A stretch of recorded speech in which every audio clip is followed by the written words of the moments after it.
खुलुमबाय बेयो बड'लेण्ड इंखं टेलिभिजन दिनै 9 आगस्ट 2022 मंगलबार खालि सानसेनि बरादखौ नोंथांमोननि खाथियाव लाबोदों आं सदानन्द दैमारिया।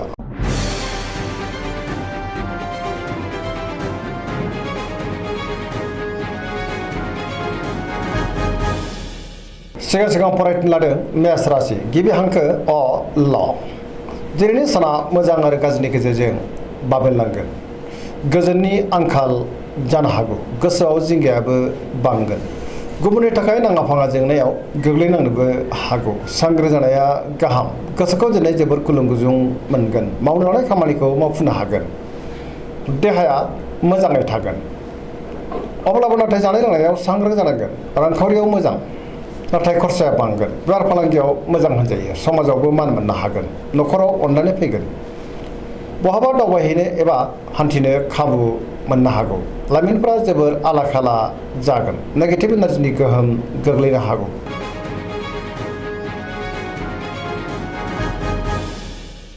वृष राशि गिबि हांखो इ उ ब। दिनैनि साना जोबोर मोजां। गोबां मोजां खाबु फैनोबो हागौ। गुबुननि हेफाजाब मोननानै गोसोखौ दिनै जोबोर गोजोननाय मोनगोन। माबा मोनसे गोदान खौरां मोननोबो हागौ। गोसोआव बोलो बांगोन। मावनो लानाय खामानिखौ थि समावनो आरो गोरलैयैनो मावफुंनोबो हागोन। समाजावबो मान मोनगोन। रांखावरियाव दिनै जोबोर मोजां। मोननो गोनांखौ मोननो हागोन। बेफार फालांगियाव जोबोर मोजां मुलाम्फा मोनगोन। आयाबो बांगोन। बहाबा थाङोब्ला दिनै जोबोर मोजां। न'खराव बिसि फिसायनि गेजेराव अनलायनाय फैगोन। बिदा फंबायजों मोजां सोमोन्दो थागोन। देहायाबो दिनै मोजाङैनो थागोन। सेंग्रा सिख्लाफ्रा जोबोर रमान्टिक जागोन आरो गावबा गावनि गोसोनि साननायफोरखौ फोरमायलायनोबो हागोन। बहानिफ्रायबो हरखाबै मोजां खौरां फैनोबो हागौ। फरायसाफ्रा दिनै फरायनायाव मोजां फिथाइ मोनगोन आरो पजिटिभ एनार्जिनि गोहोमबो गोग्लैगोन। गोसोनि साननाय आरो लुबैनायफ्रा दिनै मोगथाङाव जाफुंगोन।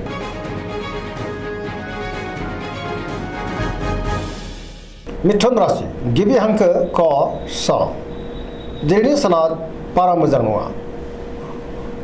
मावनो लानाय खामानिखौ मावफुंनो हागोन, नाथाय जोबोर मेंग्लिनाय मोनगोन। गोसोनि बोलोआ लोरबां जागोन। नेगेटिभ एनार्जिनि गोहोम गोग्लैनो हागौ। गोसोखौ दिनै जोबोर गुलाय गुजाय मोनगोन। जेरावबो सांग्रां जानांगोन। गोबां खामानिखौ मावफुंनोबो हागोन, नाथाय अब्लाबो देहाया जोबोर मेंगोन। रांखावरियाव मोजां। बेफार फालांगियावबो मोजां होनजायो। न'खरावबो अननानै फैगोन। समाजावबो मान मोननो हागोन। गुबुननि थाखाय नाङा फाङा जेंनायाव गोग्लैनांनोबो हागौ। बहाबा थांनो एबा हान्थिनो खाबुबो मोननो हागौ। दिनै गियाननि आंखाल जानाय नङा। फरायसाफ्रा फरायनायाव गोसो दुंखांगोन। गोसोनि लुबैनाया जाफुंगोन।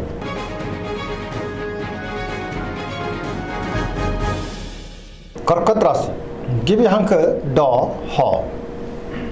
दिनैनि साना बारा मोजां नङा। गोसोखौ दिनै जोबोर उसुखुथु मोनगोन। मावनो लानाय खामानिखौ थि समावनो आरो गोरलैयैनो मावफुंनोबो हागोन। रांखावरियाव बारा मोजां नङा। नाङा फाङा खरसाया बांगोन। बेफार फालांगियावबो बारा मोजां नङा।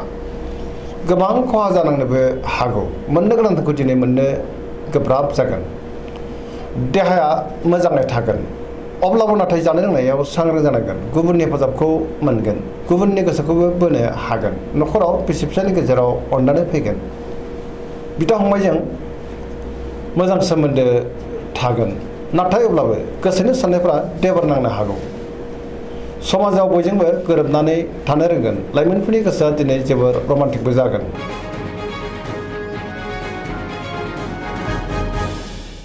सिंह राशि गिबि हांखो म ट। दिनैनि साना जोबोर मोजां। गोसोआव बोलो फैगोन। मोनफ्रोमबो बिथिङावनो सांग्रां जानो रोंगोन। बयजोंबो अनजागोन आरो मोजां मोनजागोन। गोसोखौ दिनै जोबोर गोजोननाय मोनगोन।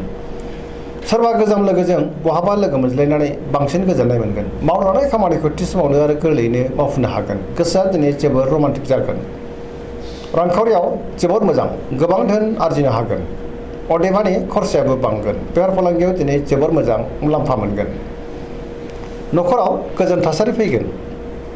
गोसोनि बोलोआबो बांगोन। समाजाव मान मोननो हागोन आरो बयजोंबो गोरोबनो रोंगोन। गुबुननि गोसोखौ बोनो हागोन। सेंग्रा सिख्लाफ्रा दिनै जोबोर मोजां खौरां मोननो हागौ। फरायसाफ्राबो दिनै फरायनायाव गोसो दुंखांगोन आरो मोजां फिथाइ मोननोबो हागोन।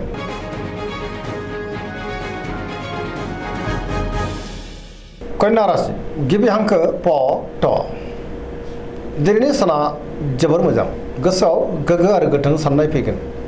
गोबां रोखोमनि जेंनाफोरा दिनै सुस्रांजानो हागौ। रांखावरियाव जोबोर मोजां, गोबां मुलाम्फा मोनगोन। बेफार फालांगियावबो जोबोर मोजां मुलाम्फा मोनगोन। सोरबा गोदान सुबुंजों लोगो मोनज्लायनो हागौ। न'खराव दिनै अनलायनाय फैगोन। फरायसाफ्रा दिनै फरायनायाव गोसो दुंखांगोन आरो मोजां फिथाइ मोननोबो हागोन। सेंग्रा सिख्लाफ्रा गोसोखौ जोबोर खुसि मोनगोन आरो रमान्टिकबो जागोन। समाजावबो मान मोननो हागोन। देहायाबो दिनै मोजाङैनो थागोन। गोसोनि बोलोआ बांगोन। गोसोनि साननायफ्रा दिनै मोगथाङाव जाफुंगोन। गोजोनै थानो हागोन।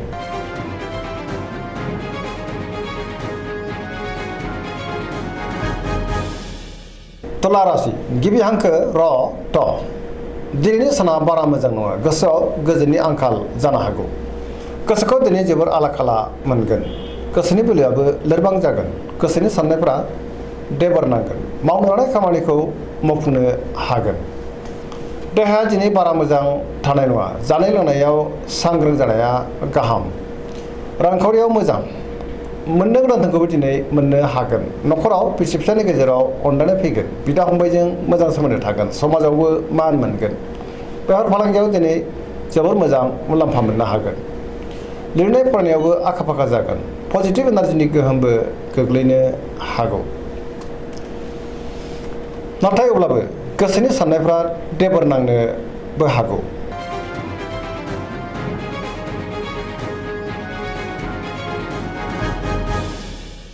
वृश्चिक राशि गिबि हांखो न स। दिनैनि साना जोबोर मोजां। जेरावबो आखा फाखा जागोन। गोसोनि बोलोआ बांगोन। गोजोनै थानो हागोन। सोरबा लोगोनि हेफाजाबखौबो मोननो हागोन। सोरजोंबा बाख्नाय जानोबो हागौ। गोसोआव गोग्गो आरो गोथों साननाय फैगोन। मावनो लानाय खामानिखौ थि समावनो आरो गोरलैयैनो मावफुंनोबो हागोन। गोसोनि बोलोआबो बांगोन। बहाबा हान्थिनो एबा दावबायनो खाबु मोननो हागौ। समाजावबो मान मोनगोन। बयजोंबो गोरोबनो रोंगोन। रांखावरियाव मोजां। बेफार फालांगियावबो मोजां होनजायो। अब्लाबो नाथाय खरसाया बांगोन। देहाया दिनै मोजाङैनो थागोन। गुबुननि थाखाय गोबां मोजां खामानि मावनानै होनोबो हागोन। फरायसाफ्रा दिनै फरायनायाव गोसो दुंखांगोन आरो मोजां फिथाइ मोनगोन। सेंग्रा सिख्लाफ्रा जोबोर खुसि जागोन आरो रमान्टिकबो जागोन। पजिटिभ एनार्जिनि गोहोमबो गोग्लैगोन।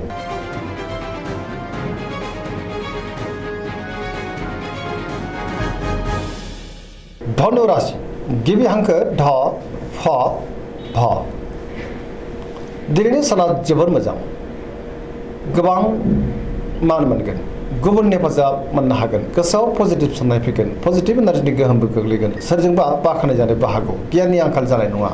गोसोनि बोलोआ बांगोन। धोरोमारि बिथिङाव दिनै गोसो दुंखांगोन। मावनो लानाय खामानिखौ थि समावनो आरो गोरलैयैनो मावफुंनोबो हागोन। सिगांनि बबेबा आद्रा खामानिखौबो दिनै मावफुंनो हागोन। रांखावरियाव मोजां। अब्लाबो नाथाय खरसाया बांगोन। बेफार फालांगियाव मोजां।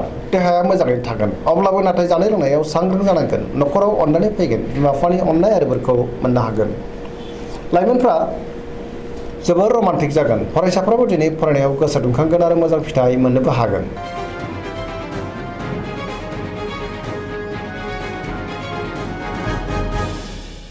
मकर राशि गिबि हांखो ख ज। दिनैनि साना बारा मोजां नङा। गावखौल' साननो रोंगोन।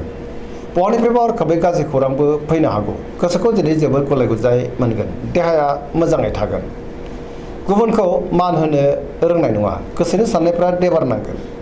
रांखावरियाव बारा मोजां नङा। मोननो गोनांखौ दिनै मोननो गोब्राब जागोन। बेफार फालांगियावबो बारा मोजां नङा। गुबुना खहा खालामनो नाजागोन। सांग्रां जानाया गाहाम। मावनो लानाय खामानिखौ मावफुंनो हागोन। अब्लाबो नाथाय नेगेटिभ एनार्जिनि गोहोमबो गोग्लैनो हागौ। लाइमोनफोरनि गोसोआ दिनै जोबोर रमान्टिकबो जागोन।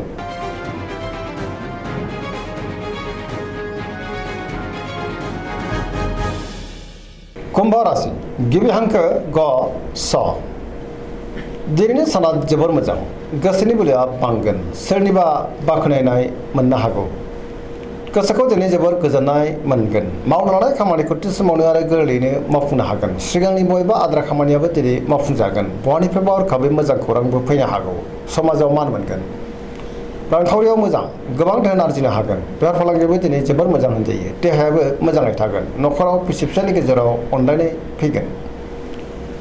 गोसोनि साननायफ्रा जाफुंगोन। सेंग्रा सिख्लाफोरा जोबोर रमान्टिक जागोन आरो गावबा गावनि गोसोनि साननायखौ फोरमायलायनोबो हागोन।